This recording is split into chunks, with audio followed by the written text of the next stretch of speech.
first three Death Wish movies directed by Michael Winner. The fourth movie be directed by J. Lee Thompson, and the rest of Bronson's other movies for the duration of the 1980s. So here we are, Death Wish 4, the Crackdown, and at this point we see Charles Bronson at the age of 66, so he's nearing 70, and competition in the 1980s had become a huge outbreak with so many high-profile action movies from Sylvester Stallone to Roger Moore to Clint Eastwood, Arnold Schwarzenegger to Chuck Norris, Bruce Willis, Burt Reynolds, and the Lethal Weapon movies with Danny Glover, Mel Gibson have made a huge impact during the 80s as well. And then we see the beginnings of Steven Seagal after 1987. Now I'll get into his movies real soon, as well as the rise of Jean-Claude Van Damme, and I will dive deeper into those much later on. So competition for Charles Bronson was extremely heavy during the 1980s.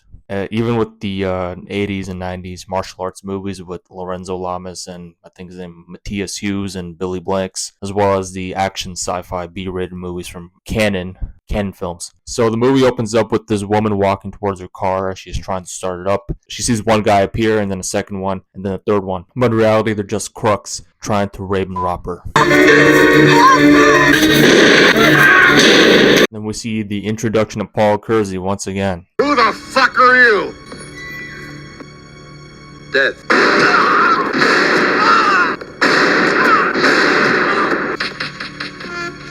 Please. Please. And turns out it was just a dream.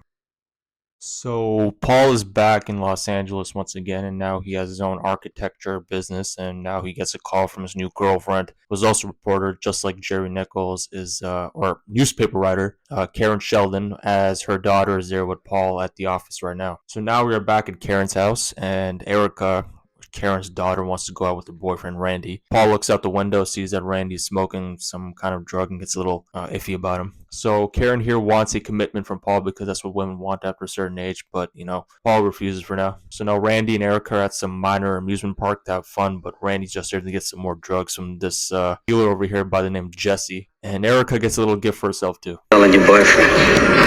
Yeah. So Karen gets a call that Erica's had a cocaine overdose, and her and Paul rush over to the hospital. A cocaine overdose. It's ridiculous. Erica doesn't use. And turns out she's now dead. The next night we see Randy once again get into his car, and Paul Kersey's there to follow him around. So Randy rushes inside and goes after the drug dealer and accuses him for killing Erica. His name is Jojo Ross, by the way. Randy gets frustrated here by threatening him that he'll tell the police everything he knows about Jojo Ross, and he gets stabbed. Smart boy. Yeah, well, we'll see what the cops have got to say about that. So Paul gets there and sees the drug dealer run away, but we get this instead.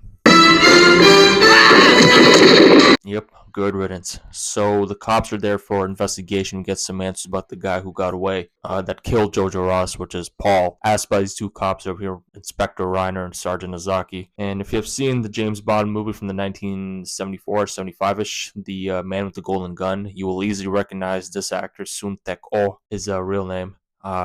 He plays an idiot cop in that movie, and he plays an idiot cop in this movie as well, so I found that to be a pretty weird connection there. Yeah, it's a Tornado. Blue Tornado. Get the license. Got the last three numbers. It's 226. And that's all they have. So Paul is back in his expensive Los Angeles home and sees a note, goes straight to the phone. Hello? Mr. Kersey? Yes? Did you get my note? Who is this? I'm not going anywhere until I know who this is and what the hell it is you want. So Paul is driven down to the mansion, meets up with a Nathan White. The man from the phone says that he knows everything about him and his vigilante hobby. Mr. Kersey. Good evening, Mr. Kersey. Mr. Vigilante. White also knows that Erica died from a cocaine overdose, and the same with Nathan's daughter, as well as his wife. Funny how he references an ancient painting as his wife and daughter. Pretty good actor, this Nathan White, by the way, with a very convincing wig or toupee he has on. I think his name is John P. Ryan. Nathan White also tells Paul the drugs have become a huge business in Los Angeles, and the only way to stop this is to him to get rid of all the major drug kingpins that operate this. I need a few days to think about this. So now Paul and Karen at Erica's funeral, and since she is a newspaper writer, she wants to dive deeper into the background on it and talks to the dealer that sold Randy the drugs, but she doesn't know that. They're all children. Paul is back at Nathan White's and is given all the necessary details of the drug kingpins. Phil Nozaki discovers the bullet that killed the drug dealer by Paul the other night, Jojo Ross, and that the bullet matches with a mugger who was killed by the same kind of bullet 2 years ago from the same caliber of gun. That wasn't 2 years ago, that was 5 years ago. But like I said, he plays an idiotic cop both in James Bond in here, so he's a little cuckoo.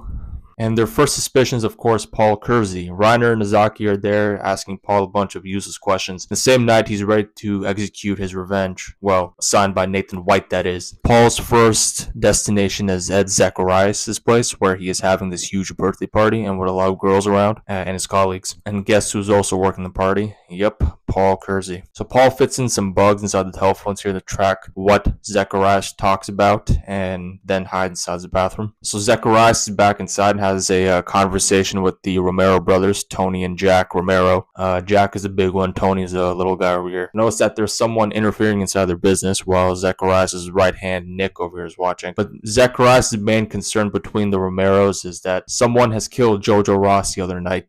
And then Zacharias stabs the guy who did cause the interference. Ed and the Romeros notice that there is someone here with them and knows Paul's hiding inside the bathroom. What are you doing? He's in the toilet? What's your name? Name is Leo. Well, Leo, if you keep your mouth shut about this, you can make yourself some money. Right, I don't know that good. So Paul plays along and helps out to get rid of the dead body, and he knows that this bald guy is eventually going to kill him. He is one of the drug peddlers, by the way.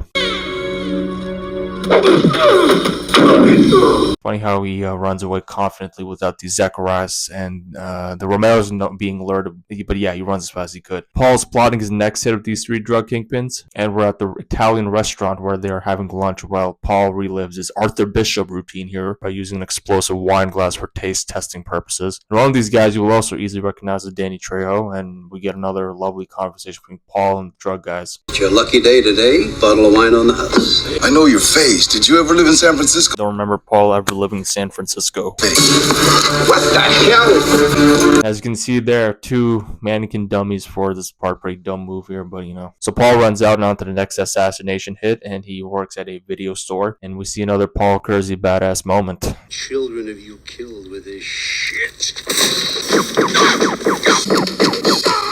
So Reiner and Nozaki are back with the police commissioner this time and find out that Frank Boggs, it might be the next hit to occur by the vigilante. He's a hitman for the Romeros, by the way. But he's got a trained baritone voice. Getting ready to go to the opera and has some nice things to say about each other. Hurry up, we're gonna be late. My zipper's stuck. That's because you eat like a damn whore. Drop some weight, why don't you? Drop dead, why don't you? The two walk downstairs to the limo and Paul breaks in, reliving his Arthur Bishop days once again. And Reiner and Nozaki are also there just in case the vigilante is there trespassing. While Boggs seems to have forgotten the tickets to the opera and walks back upstairs. So Paul bugs the entire apartment and Boggs walks in, all dressed up to be the next potential black James Bond. And this fight breaks out. What the fuck are you doing here? I was making a sandwich. Paul pushes Frank down the building. I wish he'd drop dead. Be careful what you wish for, honey. So the police are alerted, and while Reiner checks upstairs of the apartment, Nozaki looks around and notices Paul walking out in his blue Tornado car and the 226 number of his license plate that was mentioned by the punk earlier. Now Paul joins Nathan White once again at the local movie theater for some more insights about the rest of Zacharias' drug operation, and he has a fish factory where most of his drugs are packed and shipped. So Paul heads over to the factory pretending to be hired for a job, and this bald guy here is suspicious and has a conversation with Paul. Oh, just hired. What's your name? Name is Kimball. And Paul just looks around till he finds the drug room and sees that this guy in the suit over here is guarding it. And this guard is actually Gene LaBelle, known for karate, judo. But, you know, he's pretty much known for supposedly choking out Steven Seagal on the set of Out for Justice from 1991. But I don't know if that story is true or not, but, you know, the internet is full of shit these days. And Paul actually knocks out Gene LaBelle. Your lunch? So Zacharias gets his drug supply shipped inside these giant caught fish. So this guy in the suit has been following Paul around and gets shot. And we get this massive shootout, and Paul escapes by throwing in some explosives. And he makes his escape. So So Nozaki is back at the office circling Paul Kurz's info in his list and goes to see Zacharias, and turns out he's mixed in with all this. When you do, Zacharias is concerned who is causing all these killings of all the other drug kingpins, and the same night Nozaki goes to see Paul at his office, stating that he knows everything and who he killed. Sergeant, it can be very, very nasty if I want. So can I. Next morning, Reiner is back, and the commissioner tells him that they found Phil Nozaki's body and checks his desk and found the papers with the circled Paul Kurz info. And you can tell Reiner here is just so infatuated by Phil Nozaki here. Just too hilarious. You sure there's something you're not telling us here, pal? I know he did. I want him. Meanwhile, Ed Zacharias and his right-hand man Nick are still concerned about the killings of the already dead drug kingpins as Paul is listening from the bug. Nick weirdly responds to Zacharias here. Yeah. Ed calls up the Romero brothers for a meetup to have an in-person discussion on this matter, so they're now at the Los Angeles oil fields, and Paul's ready with his sniper rifle, and we see both sides getting ready as if a war was going to occur. So we see Zacharias and the Romero brothers having a silent stare down like they're back in some western. A duel between titans. But Ed wants to speak to the Romero brothers to explain someone is causing this unanticipated feud for no legitimate reason, while Tony is still yelling and screaming at the guys on both sides are getting ready. But Paul shoots Jack Romero and war begins. The way Ed runs around here like a little girl yelling. And you can easily tell Nick was disloyal the entire time as well. So Paul shoots Tony Romero and shoots Ed Zacharias in the leg and walks towards him. Who are you? Funny how his voice tone goes back to normal suddenly, and there goes Ed Zacharias. Now all the major drug kingpins are dead, and Reiner over here is so impatient and wants Paul Kersey arrested immediately. Nathan White calls up Paul to ask to meet up with him and his limo driver near the golf course area, but something else happens instead. Yep, it was a trap all along. Nathan White is not Nathan White, actually, but he wanted someone else to do the dirty work for him, which was a common theme in these old movies, actually. So now Paul heads back to the mansion, and his butler opens the door and meets up with the real Nathan White. He is to me. I am Nathan White, and who the hell are you? You're Nathan Wayne. So that guy who was pretending to be Nathan White the entire time was probably the 7th drug kingpin, but his real name is never revealed, so his real name must be Nathan White as well. So Paul is driving back home and gets arrested by these phony cops sent by drug kingpin Nathan White this time. And of course, Paul manages to kick into the caged layer of the police squad car and causes this upside down crash and makes his escape. The phony cops are back at Nathan White's to tell that Paul escaped, and Nick is also back. Ed Zacharias, the right-hand man who sold him out. So Jesse, the drug dealer, calls back Karen and wants to meet up with her for a scoop that she can write about the shootout at the oil fields, but instead she gets kidnapped.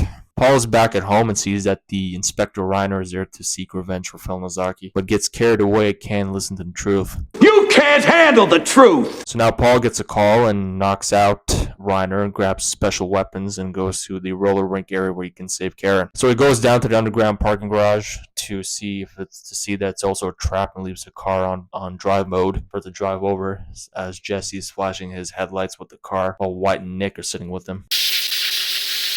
After all that shooting and a whole 20 seconds of wasting bullets only to find out He's not here. It's empty. So Jesse drives off and is also blown up. And Paul isn't there as he made his way inside the roller rink, and one of Nathan White's guys spots him as he scouts the place and sees and kills Nick as well. I know you're there! Blow her brains out! Following Nathan White outside and sees that Karen escapes and kills her. I warned you, I'd kill her! But he gets something else in return. I'd kill her! Paul just walks away casually, knowing that this is all over. Put down the gun. There you have it. Death Wish 4, The Crackdown. Pretty good music here to end off another Death Wish movie. The soundtrack is actually composed by the McCallum brothers, who are actually Charles Bronson's stepson, I believe, who are Jill Ireland's biological kids, whom she shares with David McCallum, Bronson's colleague from The Great Escape. Yeah, it's a weird story how Bronson met her, but I'll speak about that later in a later video once I do The Great Escape. But other than that, the Bullet video is almost done, so stay tuned for that. And after that, we'll look at Death Wish 5, do maybe a Steven Seagal movie right after. Take care, and I'll see you soon.